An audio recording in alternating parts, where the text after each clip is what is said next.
Hello, my name is Debbie Boone, and I want to welcome you to my podcast, The Bend, where we explore how successful people navigated the path and emerged in a better place when life threw them an unexpected twist. It's inspired by one of my favorite sayings: the bend in the road is not the end of the road unless you fail to make the curve. These conversations will hopefully help you and inspire you to embrace your personal bend and to flourish. I hope you enjoy it, and if you need help with your own personal navigation and you're in veterinary medicine, please feel free to reach out to me at Debbie Boone 2 Manage Vets Consulting. Enjoy the bend and be inspired by our wonderful guest. Welcome.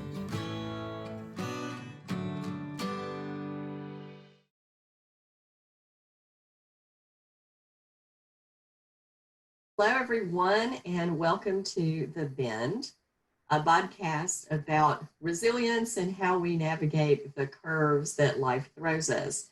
So today our guests are two brothers who've already warned me that they're big storytellers, so we've got something to look forward to here.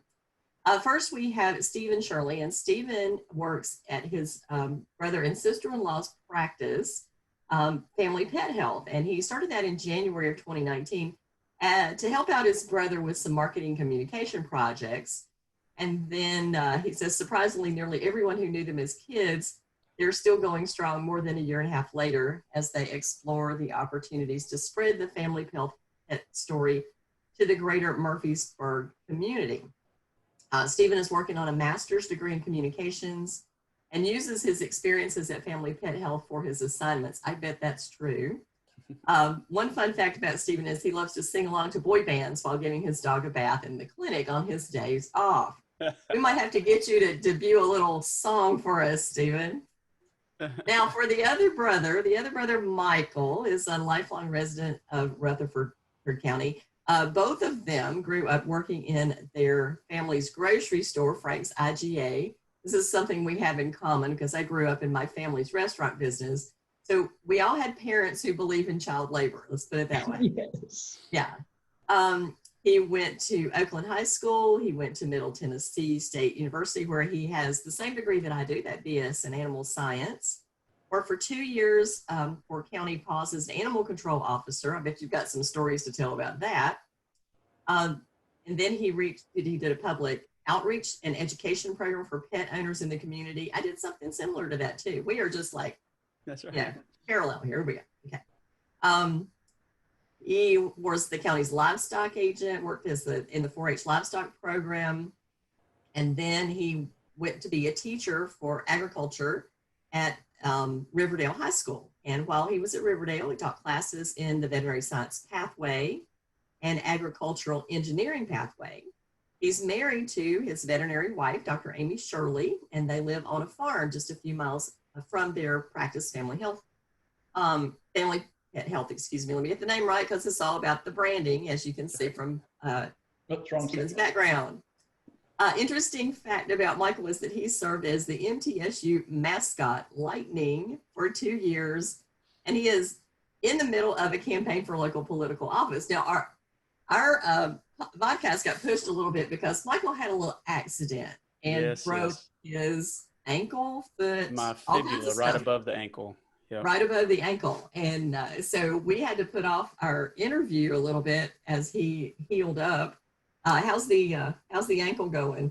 I have one more week. I have one more week in a hard cast. I'll spare the audience the picture here, but and I'm happy to say I am now an elected official. My campaigin was successul. So some of those marketing things that we've learned for our vet office paid off in the political world as well. That is excellent. That is excellent. So now you've got another little bend in the road to talk about.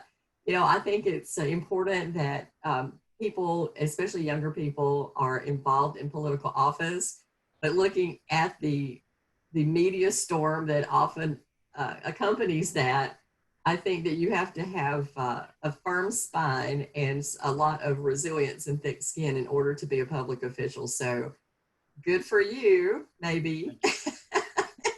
in winning your election. Yeah, one of my really good friends is a county commissioner in the next county. We were fraternity brothers together. He called me the night of the election. He goes, I don't know whether to tell you congratulations or offer my condolences, but either way, you got what you asked for. So, Oh my gosh. Well, okay, so let's start with Michael. Obviously, your original career path wasn't to get voted into office, or maybe it was. I don't know. no. But when you started out in life, what were your plans? Well, I think like so many other people heading to college, my dream was to be a veterinarian. I started shadowing a local veterinarian in Murfreesboro when I was in middle school.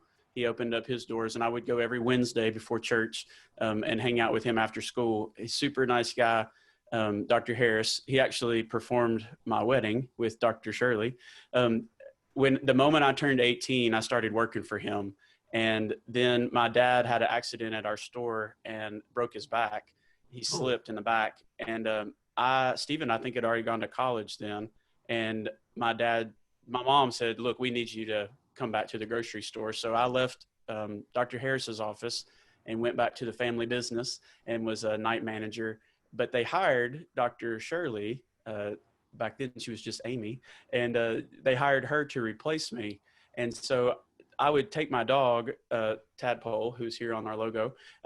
I would take her to see Dr. Harris, and I think I went to more vet visits than I was really needing to. But I was really going to see. Really good class. I was So stalking you're saying Dr. you had an Shirley. extremely well cared for dog. Yeah. So my first semester in college, and I think Stephen could share this with me, my love of people and socialization outweighed my desire to be a veterinarian. And I quickly had to pivot because I realized that the veterinary dream was not going to happen. But I loved all my agriculture classes. Like I really fit. I would never go back to high school, although I was a high school teacher, but college I would do over in an instant. But that's where I really kind of found my niche, I think, in leadership and involvement.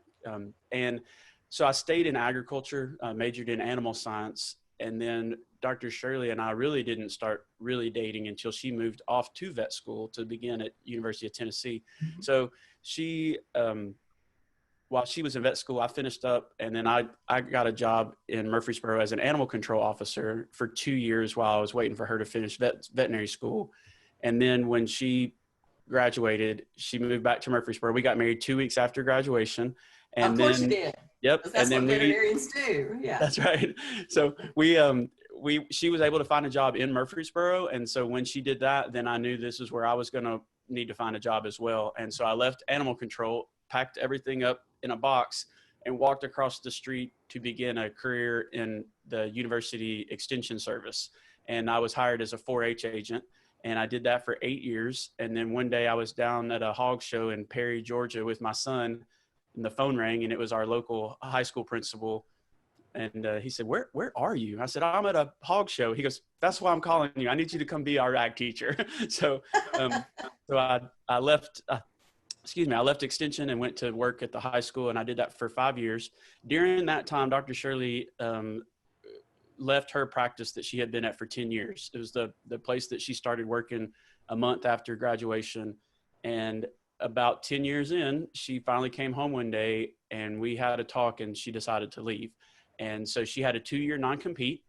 And during that time, she was a relief veterinarian and worked in about 30 different hospitals in Middle Tennessee. So she went from only having 10 years at one place, and then in what ended up being 3 years before we bought Family Pet Health, she worked in about 30 different vet hospitals in those 3 years. And that was, at some point during that time, she came home one day and said, I think I want to open my own place. And I jumped up off the couch, gave her high fives, and said, this is going to be awesome. You're going to do great. And then she's like, I can't do it all. And so I said, well, I've always wanted to own a business and be involved in that kind of thing. It's what I grew up in an entrepreneurial family. I understood what it meant to be in a family business. You know, you're never off kind of a thing. Right. Was totally prepared for that. We went and looked around, and we ended up purchasing a vet hospital instead of starting one from scratch. So we started we bought a kind of a no-low practice, I guess you would say. Right. Yeah. And it was 4 miles from our house. It didn't have a reputation, positive or negative, really, in the community. It was just here. It was, if you live over there, that's where you could go kind of a place. And my strength is storytelling and marketing. I enjoy meeting people. My wife does not like to do those things, so we make a great team. So she does all the doctor stuff, and now Stephen and I handle all the rest of it. I have an assistant manager too who helps me with some of the payroll, bookkeeping, and stuff. But for the first 2 years, I worked full time as a teacher, and also worked full time at the vet office. So that first year when we bought it in March, for that the rest of that school year, I was working probably 18-hour days and just was really tired. I resigned my position at the school so I could concentrate on the vet office, but I ended up going back in the fall because of one of my coworkers had a baby. So I went back for maternity leave and ended up finishing out that whole school year back to working not quite 18-hour days, but definitely 12-hour days for sure, which a lot of people on here probably be like, yeah, so that's a normal day. But I did that, 6 days a week. And again, resigned again. And I said, I just can't do both full time. And my principal said, well, what about teaching part-time? So this past year, I would start at the vet office in the morning and then go to school and teach 3 classes and then go back to the vet office. And then I would pick up my kids and then I would go back to the vet office and then I would go home and get dinner ready and things. And so this year we said, we're done. I'm not teaching. Like, it's just not worth it. I just need to be at the vet office and then be at home. And now, Stephen, that was not your plan in life to work in the animal hospital. So when you started, what was your path? Well, that's a good question in the sense that when somebody says, what did you want to do as a kid? I wanted to do everything, and I wanted to do nothing in particular. And so I've always struggled. I've never held a job. I've never stayed in a position for more than 3 years. I've held many jobs in many different career fields of youth ministry, insurance, education, higher education, marketing, communications, journalism. Car repair shop. I worked in a car repair shop. That's kind of a good handy skill to have. Well, I was the service writer. I didn't actually do any of the work. Oh, okay. I dealt with the customers as customer service. So yes, growing up, I never knew what I was going to do. I just knew that I enjoyed communications and marketing. And so in everything I've done, it's been in that arena of sorts. So the fun story was I had left a job and the next day, Michael calls and says, hey, you're in this in between. You're going to start your master's in the summer in a couple of months. Can you come and work for my clinic for 6 weeks? 6 weeks. We had a 6-week plan because if you do that, I can move this person over here. I've got somebody leaving. And so it just kind of makes a domino. And it was a filler also for me. It was to finish out the school year because I was like, once school's over, then I'll be back at the vet office. Yeah. And I wasn't even supposed to make it that long. I was only supposed to go January to March. Right. But I got in here and it just blossomed of what we were doing, and it just matched. And the fun part was Michael would always say, having employees who think like owners is a rare trait, but because we both came out of the same entrepreneurial family, customer service was key. And, we were the owner's kids working. So if there was a problem, we knew we didn't have to ask permission to go fix the problem. We just fixed the problem. Right. And our parents entrusted us with those opportunities, but also instilled with us those traits. And so I came here and it just started working. And Michael has said time and time again, and I really appreciate it. He says, it means a lot because he doesn't have to worry in this capacity. He can say, take care of this and it will get done. And he doesn't even have to give instructions on how. Sometimes he may have to follow up and say, hey, reminder, you're still moving on this project and not these other 14 that have come up. But yeah, when you ask, what did I want to do? It definitely wasn't working for your little brother. Wasn't working for Michael. No, Yeah. no, Yeah. it was not working for my brother. Yeah, and I don't. This would not have worked 6 years ago, even. I don't think. I don't think so. And that, but like Stephen said, like I knew that he had the skills necessary to be a CSR, even though he knew nothing about the vet industry. He knew how to answer the phones, how to talk to people. That's something I can't train. I can't, you just can't train somebody to be a people person. Right. And realize, okay, this person is angry, but they're really huffy and puffy, or to be able to step back and analyze the situation and say, oh, we do actually have some fault in this. And Stephen can navigate a customer complaint just as well as I can. And so that's, I knew that he had those skills, and he was a little apprehensive about working at a vet clinic, but I was like, you'll be fine. It's real, customer service is customer service in most. It is. I mean, there is a learning curve when it comes to people calling you up and asking you medical questions, and how do you appropriately turf those. But the customer service, the connection with people, absolutely is a universal skill set that very few people are, let's say, born to do. And a lot of that, is a genuine enjoyment of people, a curiosity, I think. In fact, I just wrote a blog about being curious. And I think one of the things that you just said, Michael, was, are these people really angry, or can we, through curiosity, find out what they really are? Because a lot of times it's not.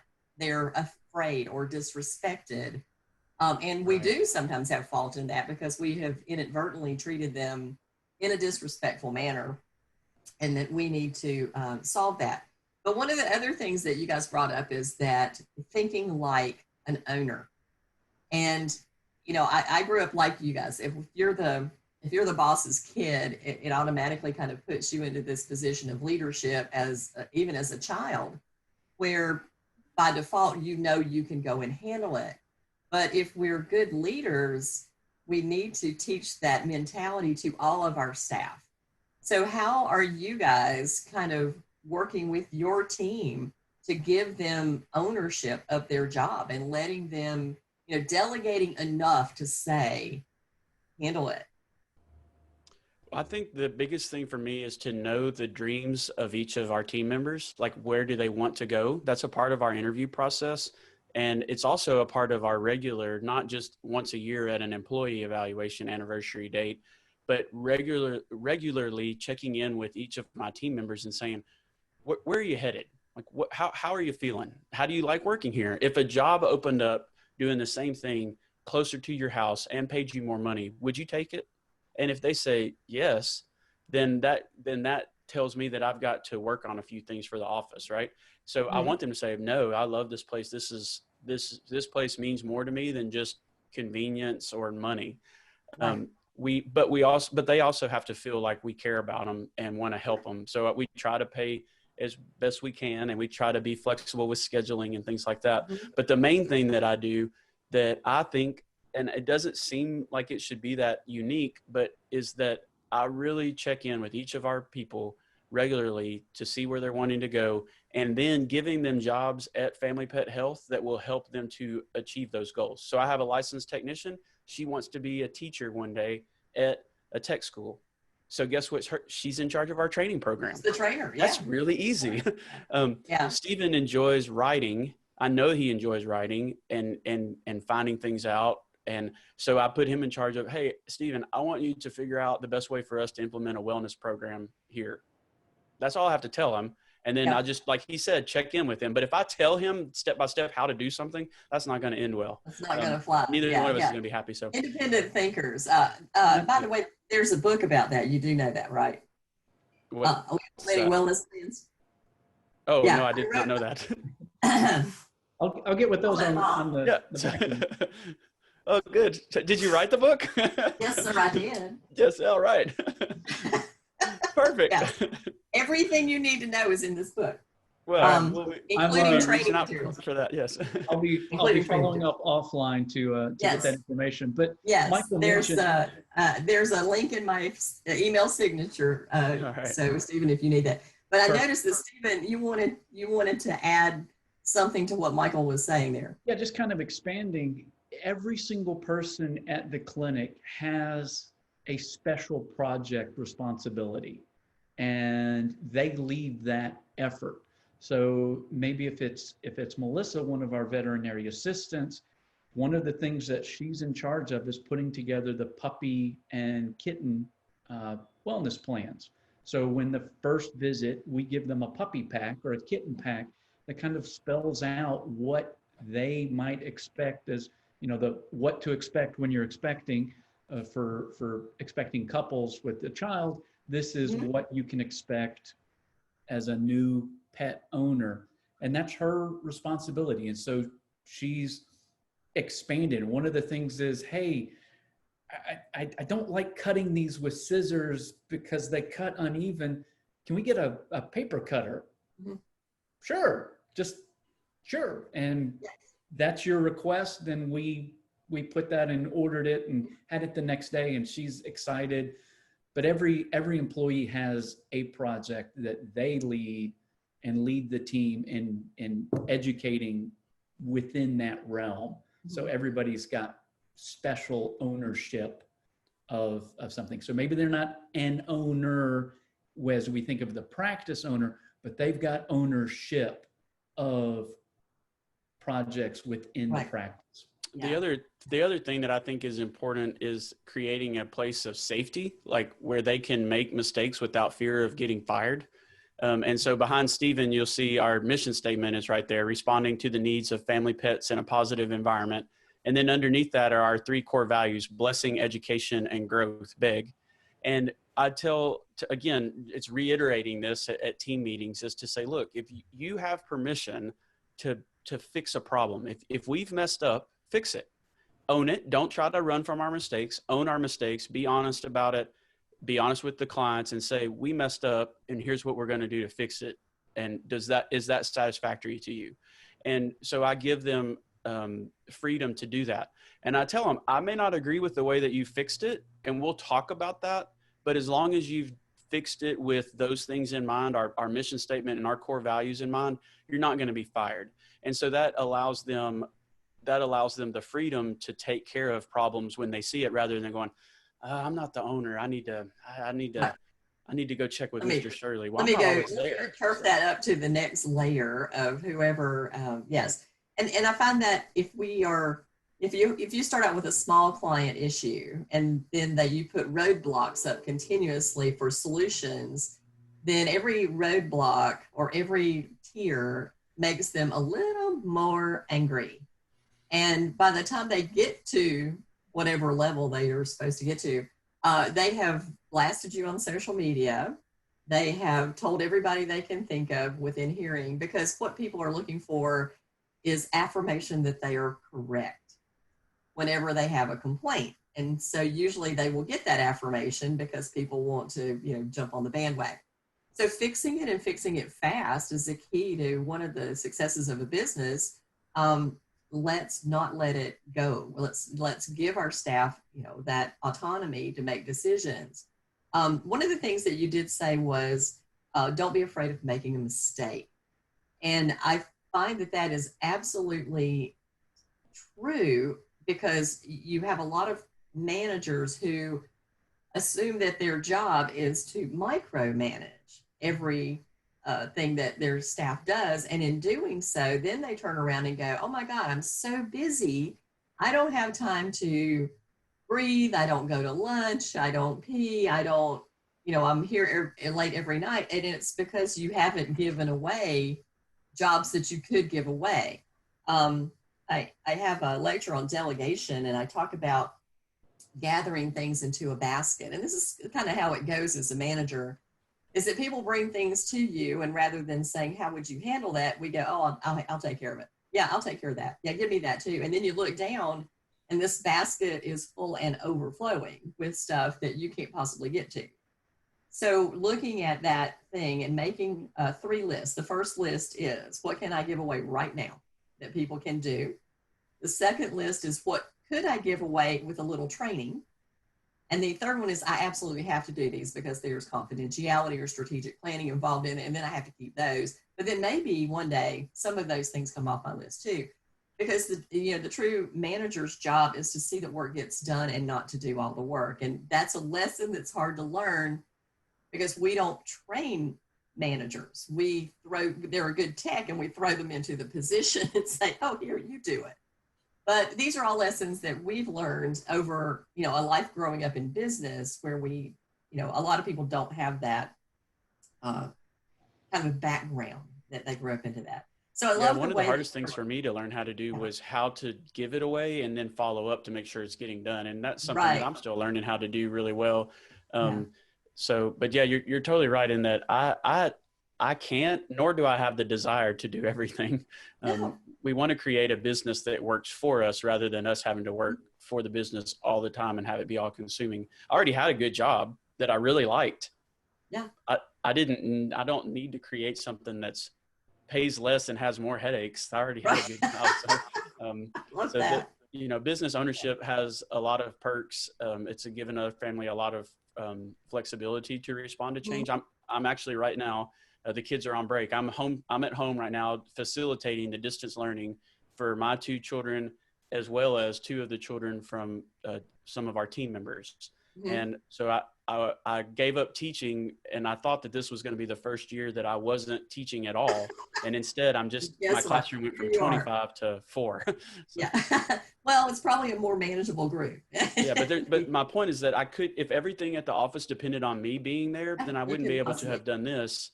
And I might've even lost team members because they weren't comfortable sending their kids back to school here. And so, it was easy for me to step away. Number one, because of the way we've embraced technology. But number 2 is I've got great people on our team that are perfectly capable of doing the job. And so just allow them to do it. Yes, absolutely. So I want to step back just a little bit and I'll talk to Stephen about this.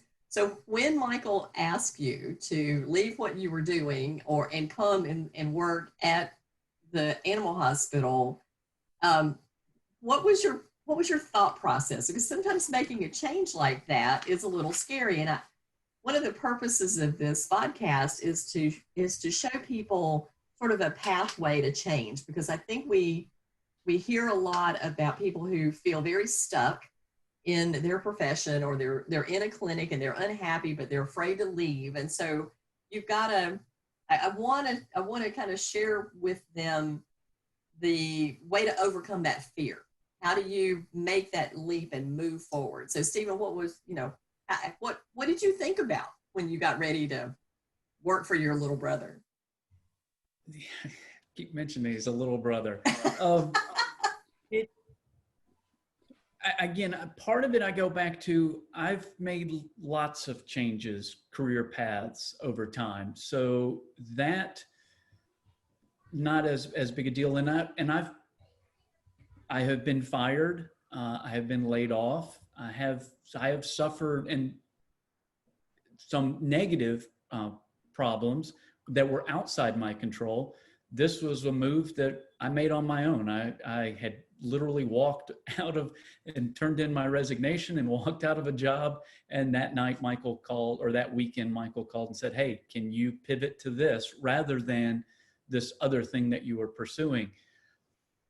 It was at the moment fairly simple, fairly straightforward, because I thought it was just going to be 6 weeks. Mm-hmm. I thought that I had a plan and I was going back to school for a master's, and I was going to complete my master's in 1 year. So I was going full time. That was what I was going to be doing.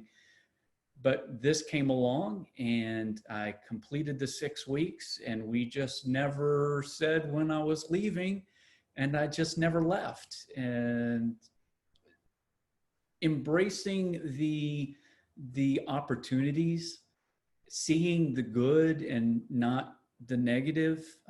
It was obviously I stepped into a CSR position, which is not the higher paid positions in a clinic, but I said, well, I was going to be going to school, and so I wasn't going to be making money or much money anyway. So just embracing that, okay, we can do this. I sat down with my wife and we mapped out a plan and said, we can do this. And once I started and found that I really enjoyed the work, enjoyed the people, but really, truly enjoyed the coworkers and the family portion of the family pet health, the work family. Again, I feel bad because I don't know that I have real suggestions or advice for people who are stuck, who are scared. Mine was, I just walked in with happiness and joy and recognized that I can do this and embrace. Now there was certainly uncertainty with the veterinary. I didn't know anything. I had a dog. I was not a good pet owner. I was, shamed. Michael's going, no, he wasn't. I was shamed by my coworkers because my dog was fat.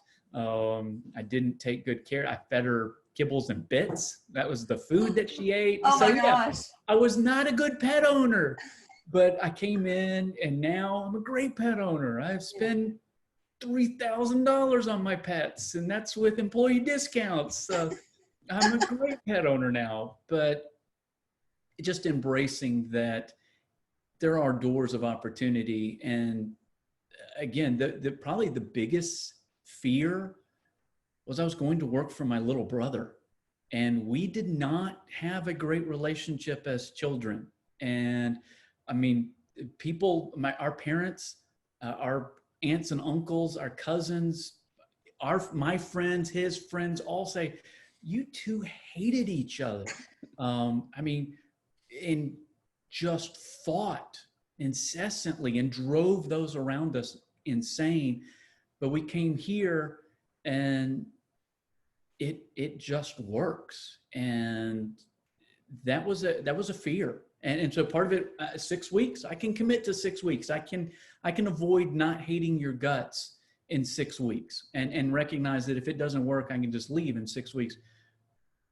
But Michael, we talk more in the last 18 months and deep conversations that we don't want to stop. It's like, oh, I got to go. I got to take the kids home after we've been talking for 2.5 hours about the new building plan, about wellness plans, about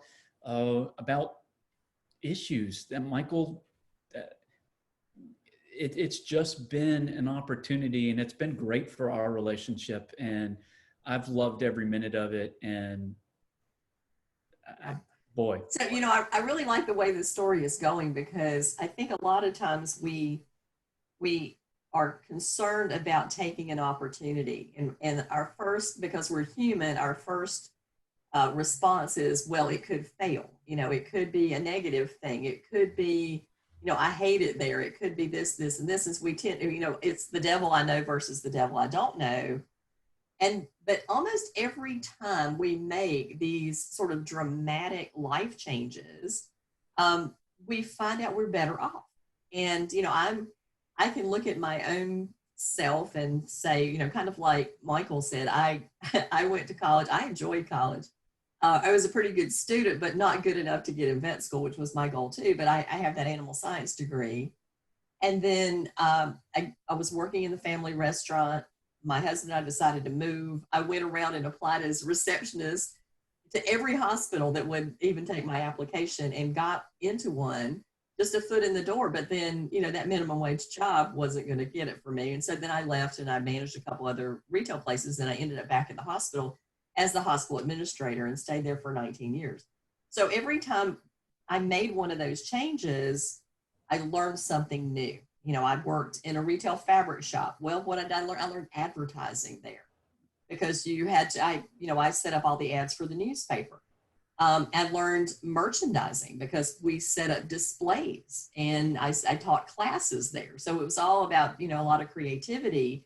Then I went to work for a really big chain. Well, chains have systems, like major systems in place. So not particularly caring much about their employees like you guys are talking about for family pet, but the systems were very rigid. And I was in the jewelry department. So we were talking about counting loose stones and diamonds, and, putting those kind of inventory control systems into place. So I learned inventory management there.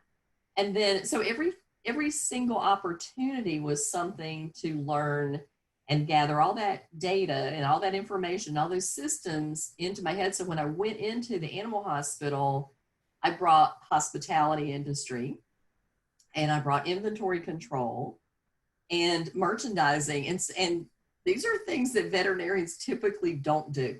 You know, they are very focused on medicine, but it's the things that build your business. It's the ancillary things that build your business. So obviously this not only worked out for you professionally, but it worked out for you personally in building a better relationship with your brother, and working together for a common goal.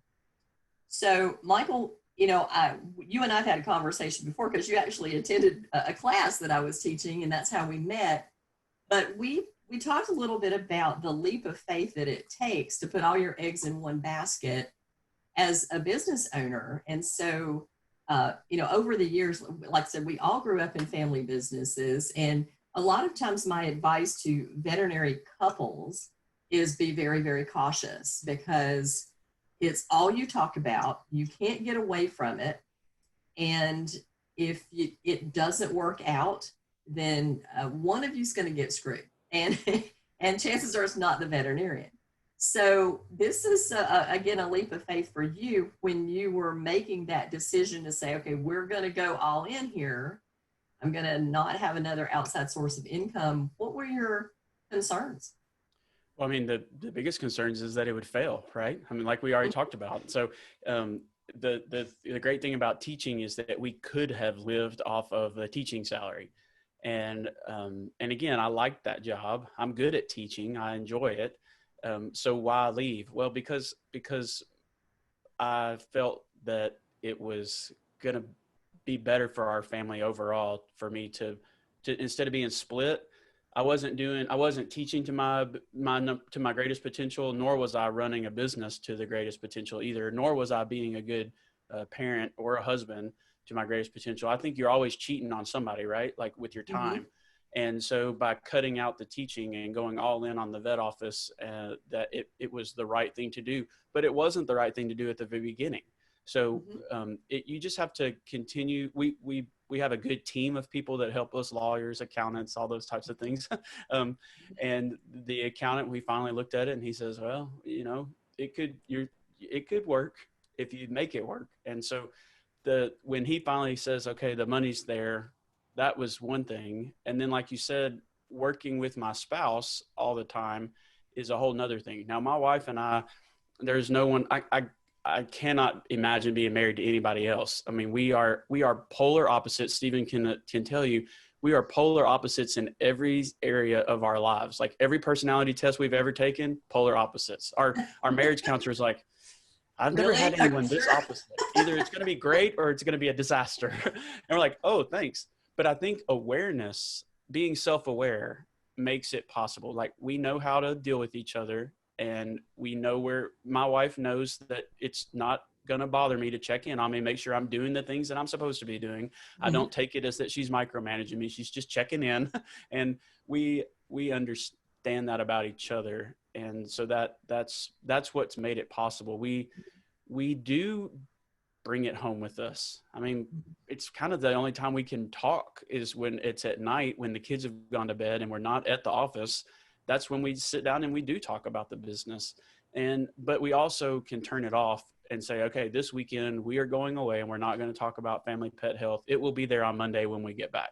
Mm-hmm. And to stick with that, we make sure that we spend time doing the things that recharge us and give us energy so that it's not all consuming.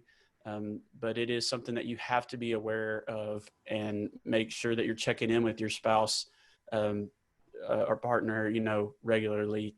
We read the 5 love languages, you know, the love tank and all that. And so I'll ask her, like, how's your love tank? And it sounds super cheesy, but that's how we operate. At our office, we require everyone to read the energy bus before they can come in for a working interview. And we talk about that at our, well, except for Stephen. Except for Stephen. But he has read it. Yeah. So, but you know, we're like, hey, don't be an energy vampire, or hey, we need to be feeding a positive dog, and those types of things. It's kind of our shared vernacular that we understand what we're talking about with that. And my wife and I do it with our marriage. We do it with our team at the office, and we we can give each other, we're reading the 5 dysfunctions of a team right now, right? And Right. the fear, we do not have fear of conflict, productive conflict. And so Right. we know that we trust each other, number one, so we can talk to each other about things that aren't going well and that we need to improve on. As a team, as a husband and wife team, but also as a veterinary team, we all have input on our goals. We have shared goals, outcomes, and then we hold each other accountable. And I can say, hey, Stephen, you're not holding up your end of what you said you were going to do. He doesn't blow up and storm around and sulk at the office. Because we have that team mentality. And I think that's so important. You have to make sure that you're self-aware and that you're committed to your team. Yeah. I think Debbie, there's an one of the things, emotional intelligence factor there that says, I understand there's positive intent. And I think when you develop that culture, Stephen, what? I was going to say, I've also been able to watch Michael and Amy from the outside and very closely, because we spend a lot of time as family together.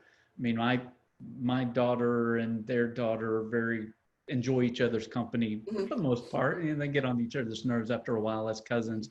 But some of those aspects, but watching, one of the things is the clinic is closed on Saturdays and on Sundays because the Shirleys are not working on Sunday, the weekends. They are having Shirley time. And so one of the things that they focus on is other things, where whether that's supporting our local college that they're both graduates of, and we follow the sports teams, or family dinners where it's at our house or at their house, or at our brother who's moved away, but our mom's house. Just, we're doing things away from the clinic that aren't business related, that they can maintain their relationship as a husband and wife and not as business owners. And they have done a very good job of that. And I think, looking on, that it's been rather intentional, that they have been intentional about, hey, there are sometimes we just have to draw a wall, and the business will be okay tomorrow. We can come back to this on Monday, but right now we're having our family time. But again, as all of us have grown up in family businesses, their kids are here regularly. Tristan has work to do here at times, whether that's weed eating or he's right now transporting a lab sample halfway across the state to get to UT.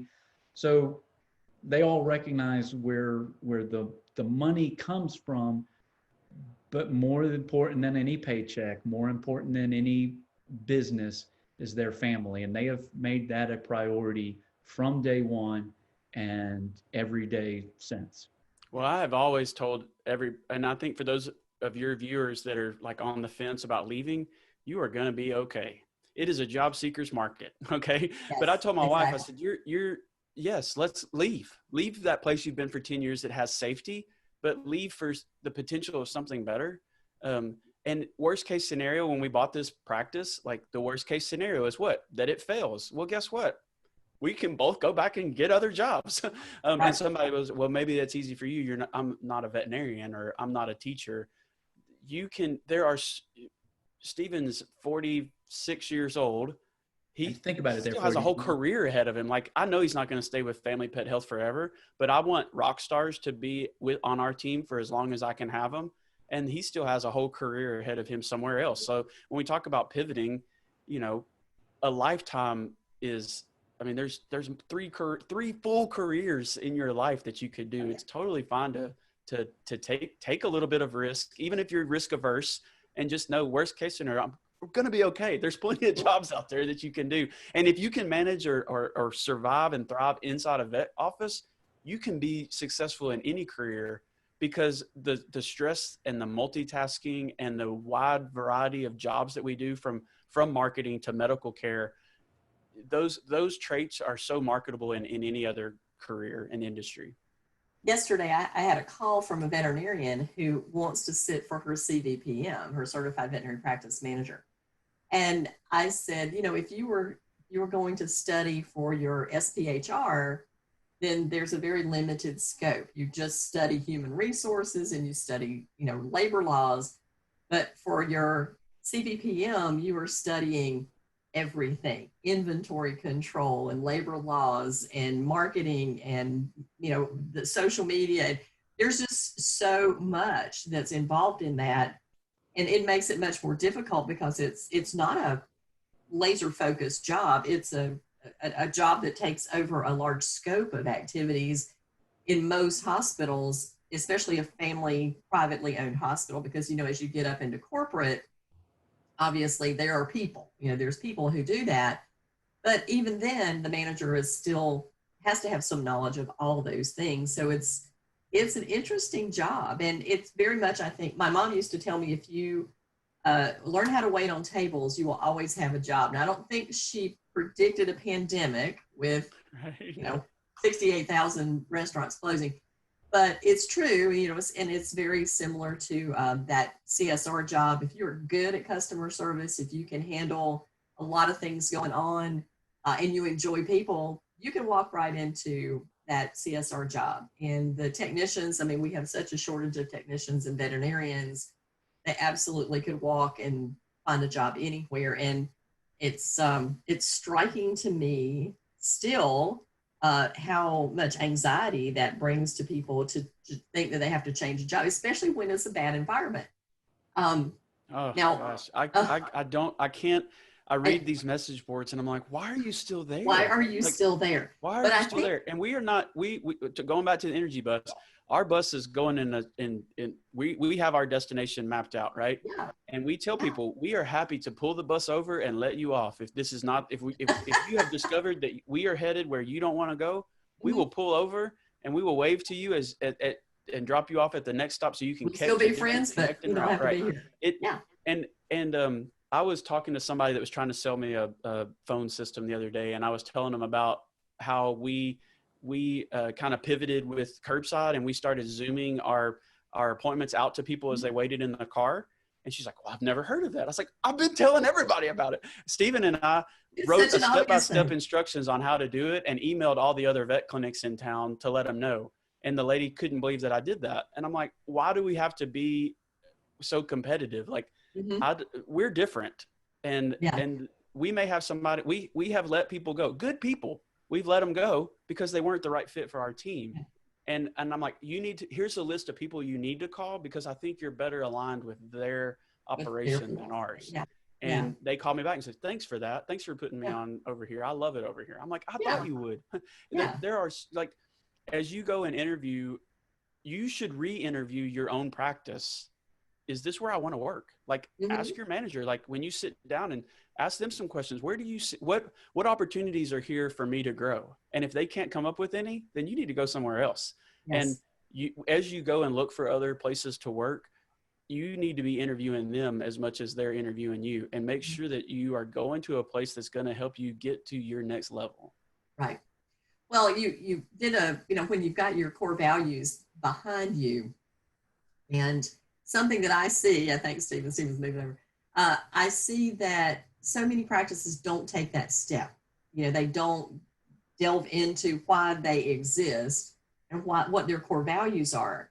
And in teaching, I want to shine some light on this, because if you don't know what your values are, then you can't hire to your values. And the core values are how you set up your interviews, because you have to have people who believe what you believe. And if they don't, there's always going to be that broken cog in the wheel that makes a hitch, right? It makes a hitch in the gear shift. So we want to make sure that there's alignment there. And, the simplest example is if you're practicing high quality medicine and you are a specialty hospital, and you have somebody who works for you that says, well, we should be saving every animal, that we should be doing all this stuff for free, and, we want to save the world. Well, chances are really good they're not in alignment with what you are. They should really be at a humane society where they can, work in an environment that is a charity and give away the services that they need to give away. But if I have ambitions to be a certified tech that is a veterinary technician specialist, then I'm going to need to be in that specialty hospital. and my alignments and my values are for high quality medicine, so I'm going to be in that position. But we need to ask the questions, what do you want to be when you grow up, and am I going to get you there by being, I'm the vehicle, are you going to be are you going to be in the right seat on my bus? That's right. And it we've can already change, great, so we know. Yeah, we come to forks in the road all the time, and where you think you're going to go, it could change. I mean, I asked Stephen, like it just different circumstances happen that require things to change. And you just have to be open to those. I don't understand how people feel stuck, because anytime I've ever felt stuck and I've analyzed it, then I've moved on. And, I just, you should, like I said, you should re-interview your employers every now and then to make sure that that's where you want to be. Right, exactly.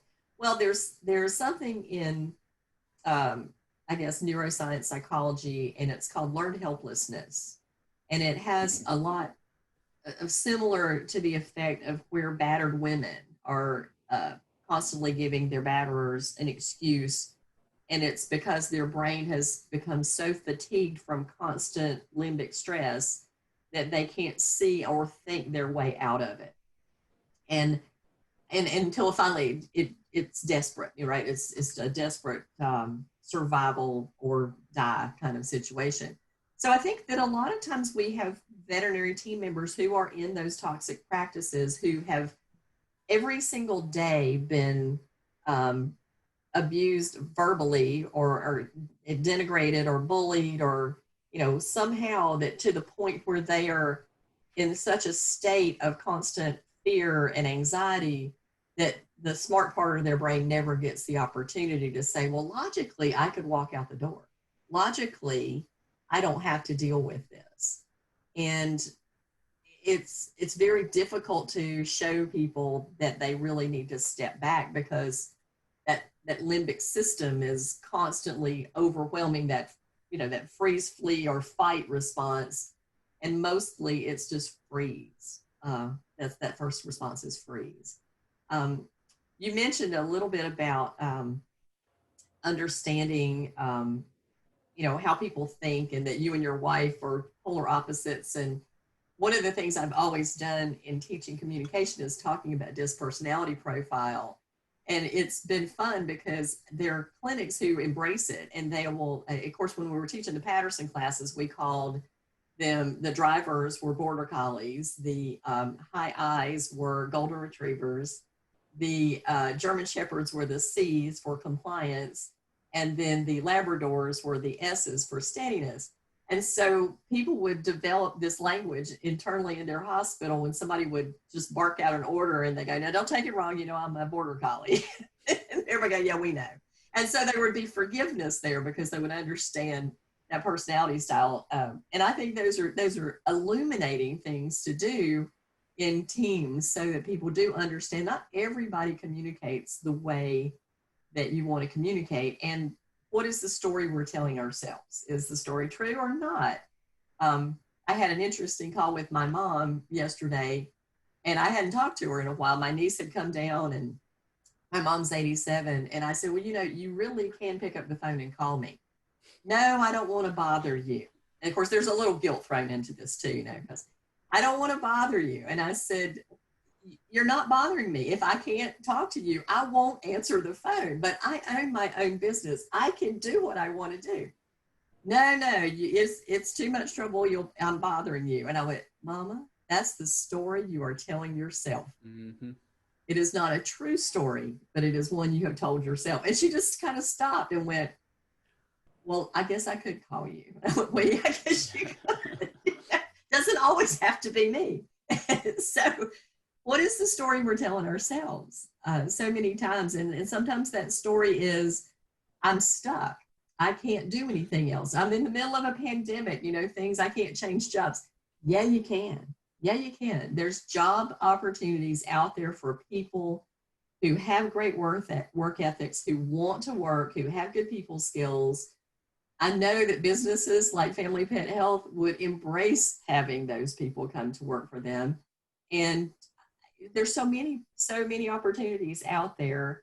So let's talk a little bit about what advice, because we are, kind of pushing our time slot here.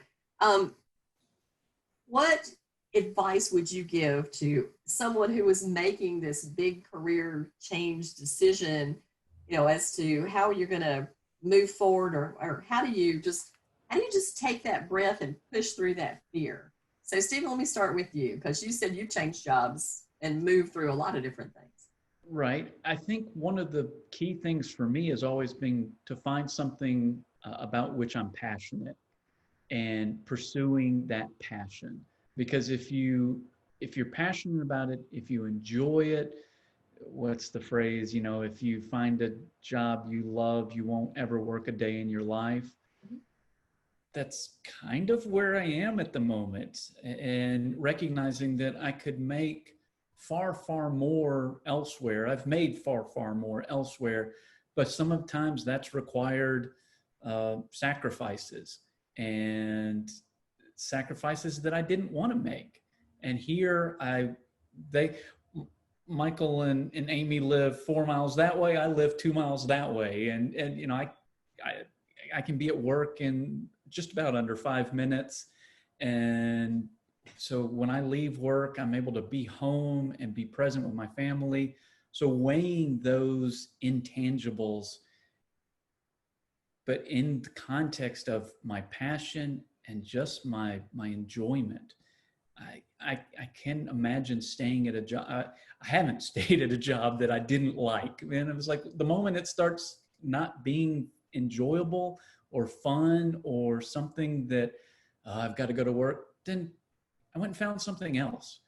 And fortunately, I think the staff here consistently would say, I love coming to work.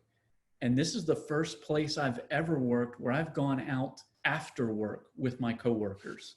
This is the first group of coworkers that I've ever been Facebook friends with or engaged with outside of work, because that's always been, that's them. But here today at the clinic, and obviously my brother and my sister-in-law, that's one thing, but it's my other coworkers that I genuinely enjoy being around. And we go out for dinner, or we had a retreat 2 weekends ago that I genuinely enjoyed going on a retreat on my weekend with my coworkers. Who does that? But it's because I found a place that I enjoy what I do. I'm passionate about my work, but also about my coworkers. So that would be my advice. Look for your passion, pursue that passion, and don't sacrifice your personal enjoyment. Life is short. We don't get but one chance. So enjoy what you do. Michael, what about you? What's your advice for career change? I think for me, it's always, my wife is a big list maker. And when it came to making big changes, we wrote the list down, the pros and the cons, right? And what are the trade-offs? Because I might be trading more money for less time with my family. And at certain times of your life, that might be appropriate. When I worked at Extension, it was okay to have a job that I worked a lot of nights. But once we started having children, my priorities change. And again, that's why I think it's good to have a self-assessment as to where are your priorities. And to that end, you need to have some goals, set some goals for yourself, and then just look at what jobs, what careers, what situation helps you to fulfill the goals that you've set for yourself. If you're married or have a partner, what do you as a couple have for your goals and your family goals? And again, those things change. So it's not to just write it down one time, stick it on the wall, or your dream board or whatever, your vision board. The vision board changes, and is just to look through that, and just as you're weighing your choices, is just to say what helps me to achieve the things that I have committed to as are important for our family. That has proven a good solution for me. Yeah. I love that. I'm a list maker. Two of my favorite things on earth are a list maker, list and label makers, because label makers get things back. I'm not a list maker. I married one, but it's like I make a big production. Like she'll put a list on the board, and I'm like, "Are you seeing me? I'm marking this off the list." And so she makes them, and I get to mark them. Sometimes I'll write things on the list so I can mark it out and make a big production. Look at all the things I did today. I love the point. I love the point you made that things change in life too. That's the other thing, and it made me think. I started to think back when I was a child. Obviously, I wanted to be a veterinarian, but when I was really young, I was a horse girl, and so my goal at that point in time was to have 2 horses. I wanted one black horse with a white mane and one white horse with a black mane, and that was something I wanted as a child. Now I got a horse, but I didn't get either of those things. And, but our goals do change dramatically, over our lifetime. And as we get older, I think we get wiser about what's important in life, and spending time with our family or having downtime becomes very valuable. And we have got to learn to rein in the horse. And I think this is one of the things that I'm seeing right now with COVID and practices and working all these hours and everybody's fried, is that people don't realize you have control of that. And it is called your appointment book and your fees. I mean, this is the way we control things is if you are having such high demand, then fine, you might want to bump the price up a little bit to reduce that demand a little bit and still protect your team. Because if we don't protect the team, we don't have anybody to do any of the work, and nobody is doing the work well. Yeah. So as someone who is not, I'm not a licensed technician. I'm not a veterinarian. So that is one goal that I have, is to take good care of my team so that my wife has people that she can count on to do her job. We can't do it without our team. None of us are, even you can't do it all alone. So you might as well train up the people that you have around you. And, I don't worry. I mean, I worry about people trying to come in and court my team away from me, because we've invested a lot of time and energy and money in them. But if they move on to something else, we celebrate with them rather than, sulk around. Make them feel guilty about leaving. But that is something that I have to choose. That is something that Amy and I have to choose to have that mindset. And every day we wake up and we say, rule number 1 on the energy bus is you are the driver of your own bus. So you can decide what your attitude is going to be like when you walk in. And anyone that's watching this can be a leader within your practice, even if you're not the owner. The way that you walk into your hospital and conduct yourself every day can affect those people around you. Every one of us are leaders in our own circle.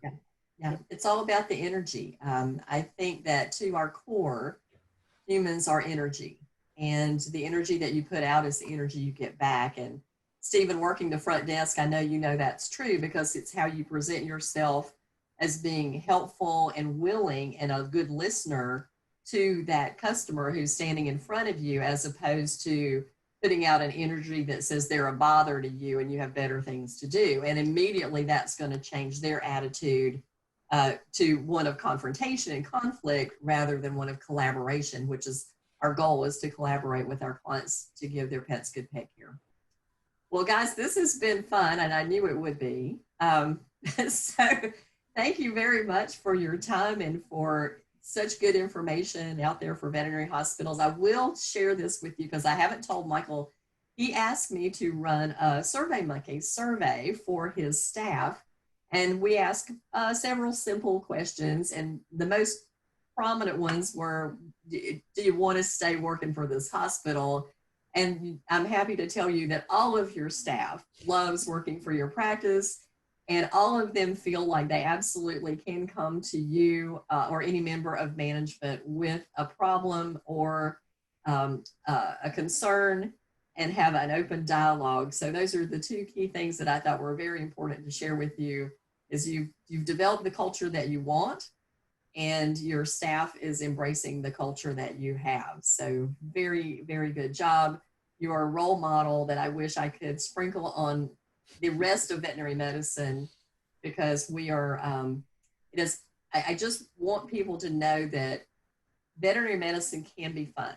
we spend an inordinate amount of time talking about how difficult and negative it can be, but we need to really share a lot more of how much there is positive about veterinary medicine and how it can be a great place to work, and people can make a living wage and survive, and not only survive but thrive when it's done right.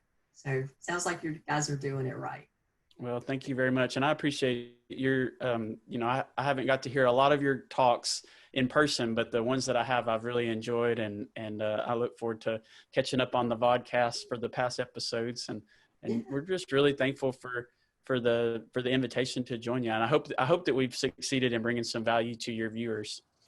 I think you absolutely have. So thank you guys very much again. And we will put information about your family health, pet health, at the end of the podcast, so that if people have questions, they can reach out to you guys. And if they want a job, they might reach out. Yes, like everyone else, we are looking for a veterinarian, and with a veterinarian comes at least 3 support staff. So some more support staff, exactly right. If you want a job, bring a veterinarian with you. That'll help you go to the top of the line. Exactly. That's right. Exactly.